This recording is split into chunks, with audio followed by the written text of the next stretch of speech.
British police have arrested the founder of the WikiLeaks. Julian Assange arrested in London. I am sure that the whole House will welcome the news this morning that the Metropolitan Police have arrested Julian Assange. وسائل الإعلام هي بقدرتها تقلب الحقيقة وهم والوهم حقيقة. We're about to show you some very graphic and disturbing images from the fallout of a suspected chemical weapons attack in Syria.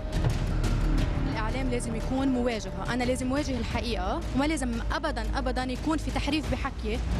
الإعلام يجب أن يتحمل دور تقديم الحقائق للجمهور ومعرفة هذا الجمهور إلى ماذا يدور حوله من أحداث. Para articular a los movimientos, fuerzas, núcleos de resistencia cultural frente al imperialismo, frente a las oligarquías, que realmente hoy tienen un enorme control sobre las noticias que se difunden, sobre las noticias que circulan. We will not lift sanctions on the Cuban regime until free and internationally supervised elections. At this hour, American and coalition forces are in the early stages of military operations to disarm Iraq, to free its people, and to defend the world from grave danger.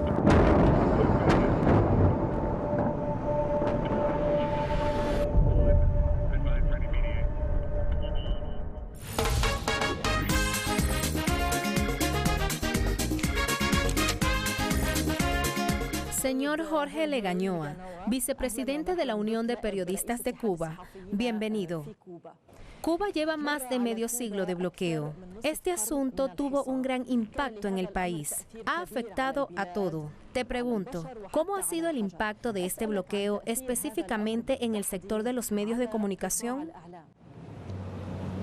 Bueno, ante todo, las gracias al Mayadín y a Telesur por la invitación a este programa tan visto y sobre todo que ayuda a deconstruir las mentiras en el mundo y sobre todo en el sur del mundo tan poco visibilizado desde el punto de vista mediático. Como se entenderá, obviamente el sector de la prensa no está ajeno a los impactos del bloqueo estadounidense en nuestro país, en dos sentidos. Primero, el obvio, o sea, la financiación de los medios de comunicación no es como quisiéramos, el desarrollo tecnológico de los medios de comunicación no son como quisiéramos, porque estamos limitados también como el propio país al acceso de financiamiento, de crédito para expandirnos, sobre todo en momentos en el que el ambiente digital hace que todos los días haya un cambio de tecnologías y por supuesto esto impacta en el desarrollo de los medios de comunicación en Cuba, que se horrorizarían si ven los presupuestos que tenemos para funcionar, pero así todo estamos todos los días contando la verdad de Cuba para los cubanos, pero también para el mundo. Otro tema en el que el bloqueo nos impacta es el acceso a software y tecnologías. Hoy la comunicación, sobre todo la comunicación política en el mundo, la forma de hacer comunicación, de intercambiar, interactuar con los públicos está marcado por el uso de los datos, de la Big Data.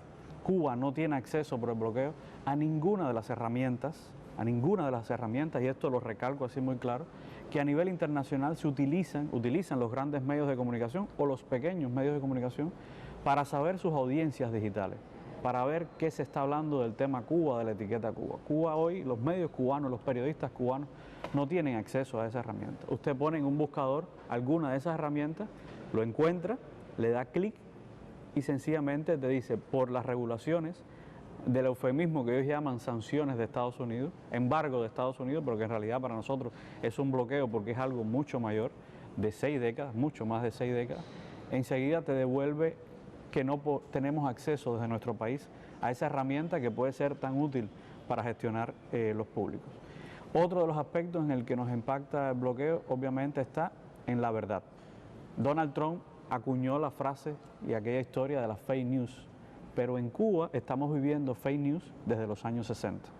O sea, no es novedoso. Quizás sea novedoso para algunos norteamericanos que Donald Trump haya dicho que las fake news los afectaban, pero los cubanos hemos vivido fake news sobre nuestra realidad desde el propio triunfo de la revolución, incluso antes, cuando en los periódicos norteamericanos publicaban que Fidel había muerto en el desembarco del Granma o que Fidel había muerto por la dictadura de Batista.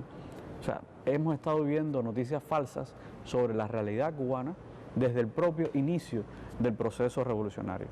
O sea, son temas que están muy conectados y que tienen que ver muy bien con todas las campañas de descrédito, de desprestigio que se han hecho desde los 60, pero también recientemente sobre nuestro país y que ha migrado. Antes era solo las grandes transnacionales de la comunicación, las televisoras, los grandes conglomerados de radio, algunos periódicos como el grupo Prisa español, que tanto ha denostado a la Revolución Cubana, pero hoy estamos hablando que toda esa maquinaria de intoxicación está en el ambiente digital, en Internet y fundamentalmente en las redes sociales.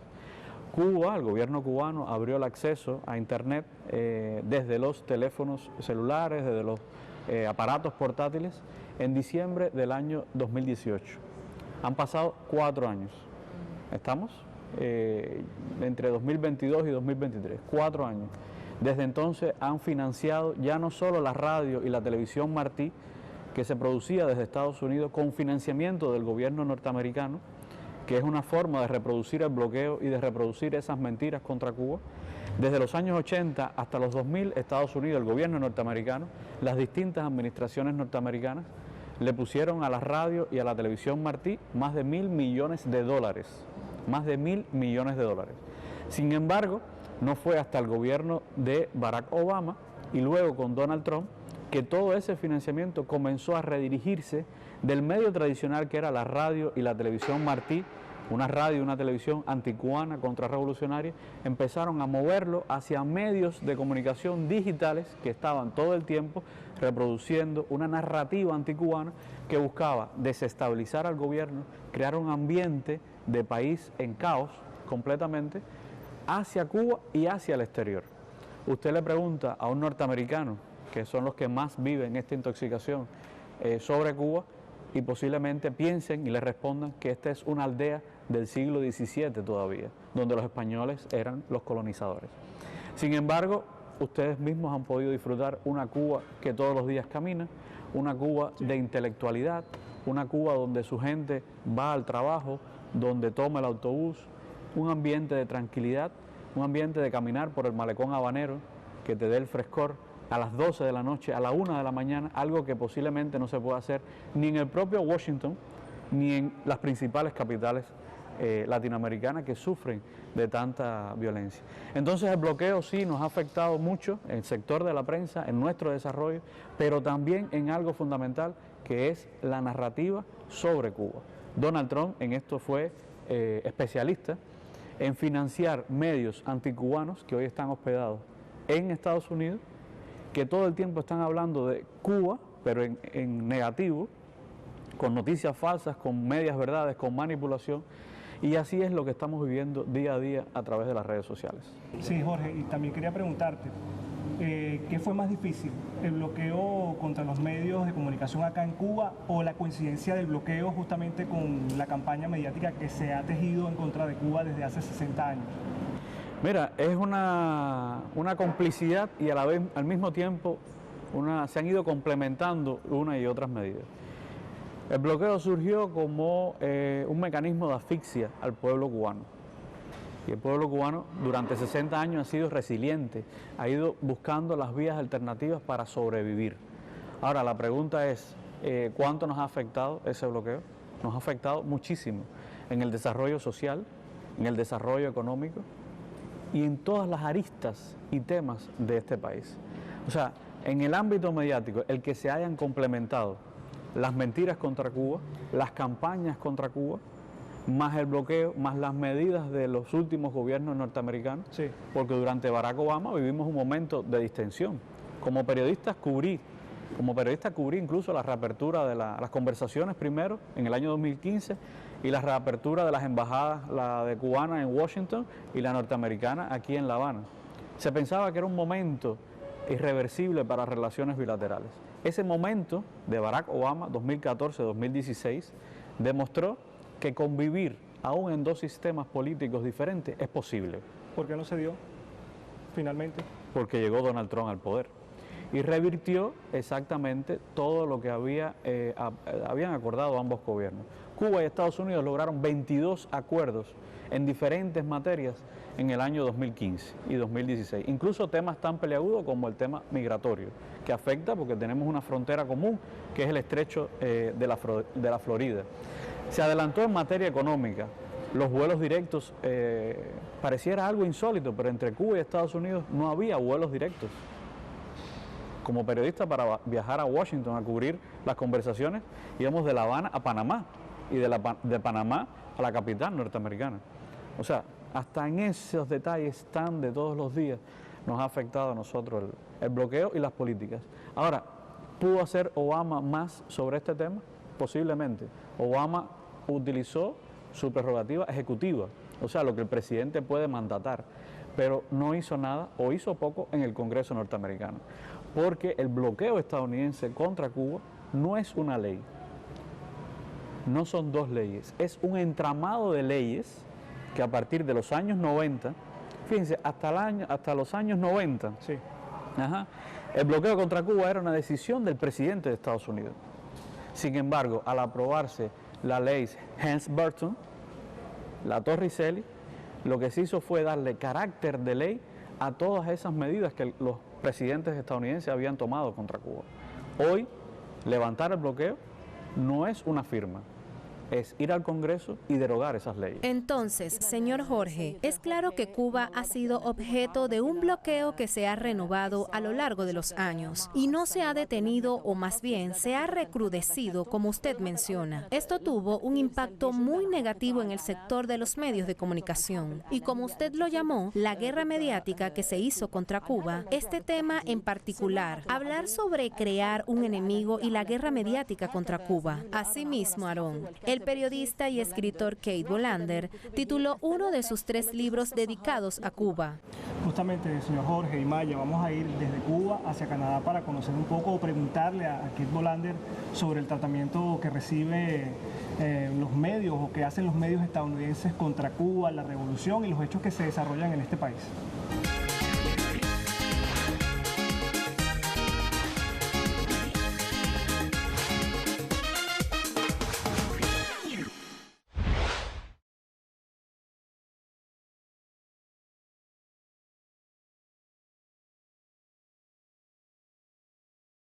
Since the triumph of the revolution in 1959, the United States foreign policy against Cuba has been regime change to destroy the revolution and reimpose American hegemony on the island.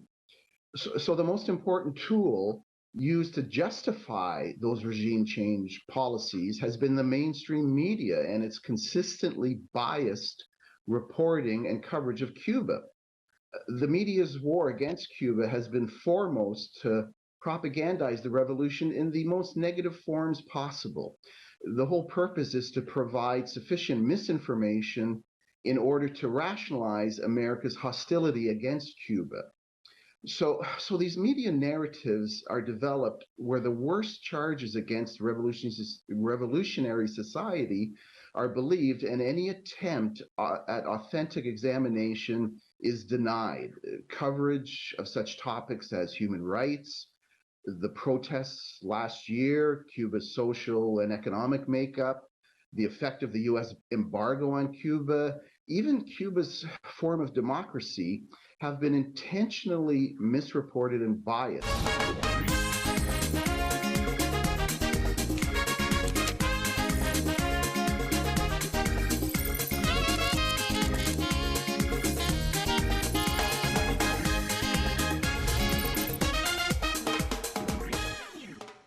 Kate Bolander habla de crear un enemigo y crear una campaña mediática en contra de Cuba. ¿Qué imagen se quiere reflejar Occidente en contra de Cuba y también qué tan peligroso es la creación de mitos en contra de los hechos históricos que se desarrollan acá en Cuba? Mira, lo fundamental es buscar la construcción de una matriz de opinión que hable de un Estado fallido, porque esa sería la mejor justificación para el principal enemigo de la revolución cubana, que es Estados Unidos, para intervenir aquí, sí, que es lo que han pretendido durante 60 años. Claro, las intervenciones en Cuba han sido diferentes. Cuando en el 89 fueron a Panamá los soldados, nosotros desde los 60 estamos viviendo en Cuba terrorismo de Estado patrocinado por Estados Unidos. Hay más de 3.000 muertos en Cuba a causa del terrorismo de Estado, patrocinado por el gobierno de Estados Unidos, y esto es algo, y eso lo estamos viviendo desde los años 60. Vivimos también aquí guerra económica, como ha vivido Venezuela en los últimos tiempos, sobre todo desde que el presidente Nicolás Maduro llegó al poder. Aquí se quemaron cañaverales para que no caminara la economía. Aquí se introdujeron la fiebre porcina para eliminar uno de los principales sustentos alimenticios de los cubanos, que es el cerdo. Aquí se ha hecho guerra bacteriológica. El dengue hemorrágico en los años 80 costó la vida a un centenar de niños. Y todo eso ha sido parte de las acciones del gobierno de Estados Unidos para derrotar a la revolución. A Fidel lo trataron de asesinar en más de 600 ocasiones. O sea, se han documentado más de 600 planes de asesinato al presidente, al comandante Fidel Castro. Entonces, cuando hablamos de qué buscan esas transnacionales de la comunicación, sencillamente lo que están traduciendo es un interés político que durante 60 años ha habido contra Cuba, que es desmontar la revolución cubana y poner en La Habana un gobierno títere, o como hizo el presidente George Bush, que nombró un gobernador para Cuba, que nunca tuvo ni oficina, ni incluso nunca llegó a estar en La Habana con aquel famoso plan Bush de los principios de los años 2000. O sea, a lo que estamos asistiendo es a acuñar frases sobre nuestra realidad, aunque no sean ciertas. Uno de los creadores de los CEOs de Cambridge Analytica, que después se convirtió en aquel escándalo, Alexander Nix, acuñó una frase que hasta el día de hoy es lo que está dominando en redes sociales y en la comunicación política a nivel internacional. No tiene que ser verdad, solo tiene que ser creíble. Eso es exactamente la estrategia del gobierno estadounidense contra Cuba. No tiene que ser verdad que hay revueltas en la calle. Solo tiene que ser creíble que 4 personas se paran en una esquina a gritar contra la revolución.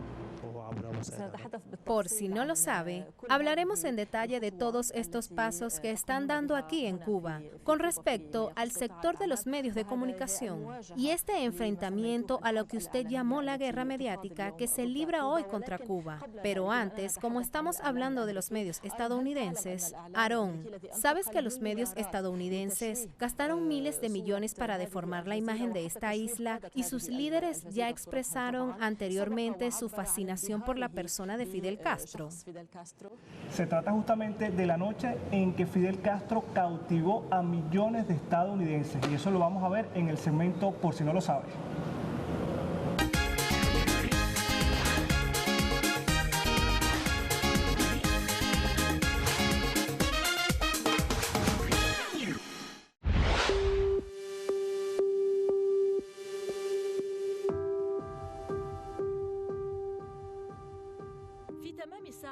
Por si no lo sabe, a las 8 de la noche del domingo, el 11 de enero de 1959, 50 millones de estadounidenses estaban pegados frente a la pantalla del televisor para seguir a quien lo consideraban el Robin Hood de su época, que es Fidel Castro. El abogado de 32 años, conocido por su barba rebelde y su gorra militar, apareció en el programa estadounidense más visto de la época, The Ed Sullivan Show. Ed, quien presentó a los estadounidenses a Elvis Presley en un periodo anterior e iba a entrar a los Beatles en sus hogares en años posteriores, rompió las reglas esa noche al tocar la política.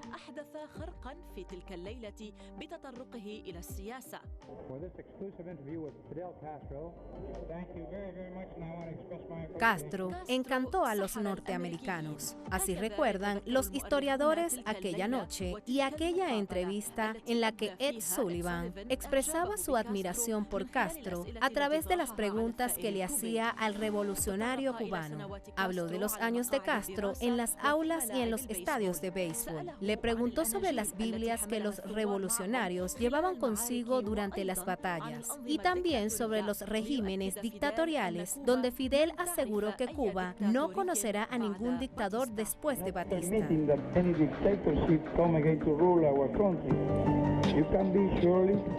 General Batista will be the last dictator of Cuba.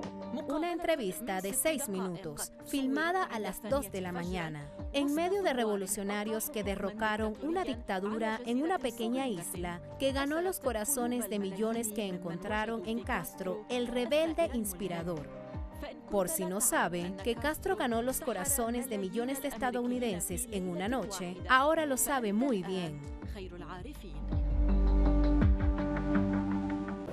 Jorge, fíjate, y pasa algo, ¿no? Cuba no es la única víctima de la campaña de tergiversación. Muchísimos países de nuestro sur global también lo han sido. Citamos el caso, por ejemplo, de Irán, con la reciente muerte de una joven llamada Masha Amini.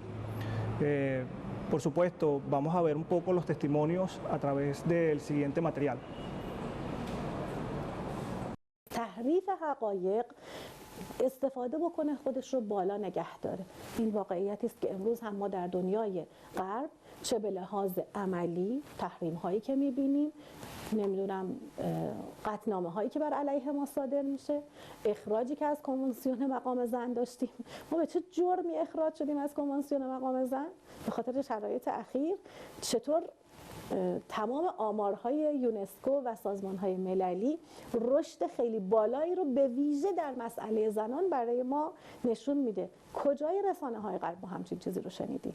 اما هشتگ مهسا امینی بالای 53 میلیون بار در شبکه‌های مجازی و رسانه‌ها منتشر میشه. چرا؟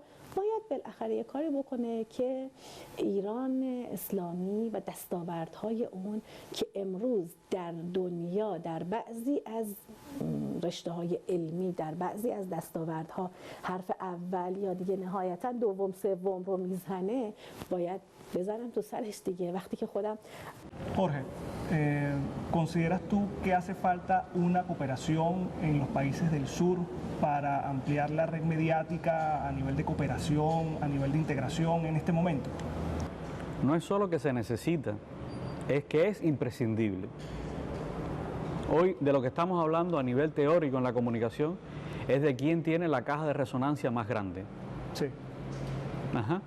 Una mentira, una fake news, en una gran caja de resonancia tiene un gran impacto. Eso es lo que logran los grandes medios de comunicación, tener una red.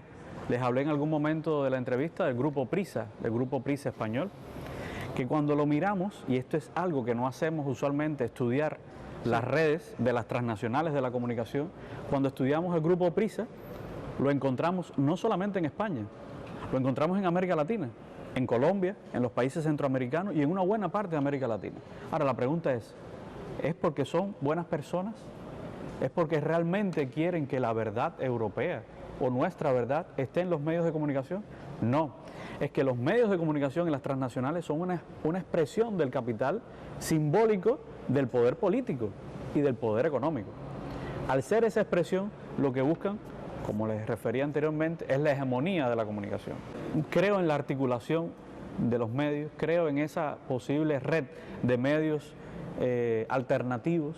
Muchas veces los alternativos son en realidad financiados por grandes potencias.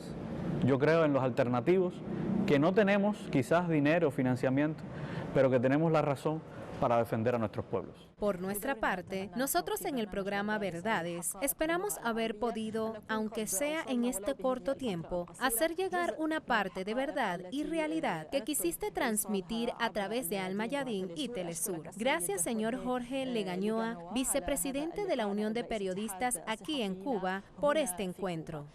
Entonces, nuestros televidentes, a pesar de los intentos del poder hegemónico de ocultar la realidad de esta isla, nadie ha podido cegar al mundo su belleza.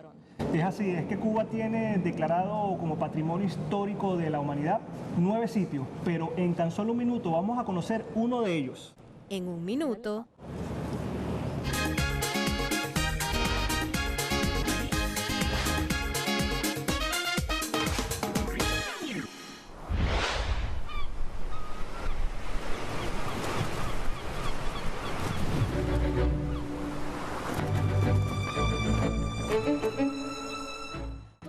Cuba y el patrimonio mundial, 9 sitios están incluidos en la lista de la UNESCO. Así es, Maya, y estamos frente a uno de los castillos más importantes de Cuba. Se trata del Castillo de la Punta. Cuba y el patrimonio mundial, 9 sitios están incluidos en la lista de la UNESCO. Lo más notable es La Habana Vieja y su sistema de fortalezas. La ciudad vieja, aquí en La Habana, con sus castillos y fortificaciones, está incluida en la lista del Patrimonio Mundial de la UNESCO. Otros sitios fuera de La Habana están en la lista del Patrimonio Mundial de la UNESCO. Trinidad y Valle de los Ingenios, una zona famosa por la industria azucarera y tabacalera. El Castillo de San Pedro de la Roca, Parque Nacional Granma, lleva el nombre del barco de Fidel Castro. Incluye cuevas donde vivían los indígenas. Viñales es famoso por sus antiguas técnicas de cultivo, centro histórico de Camagüey.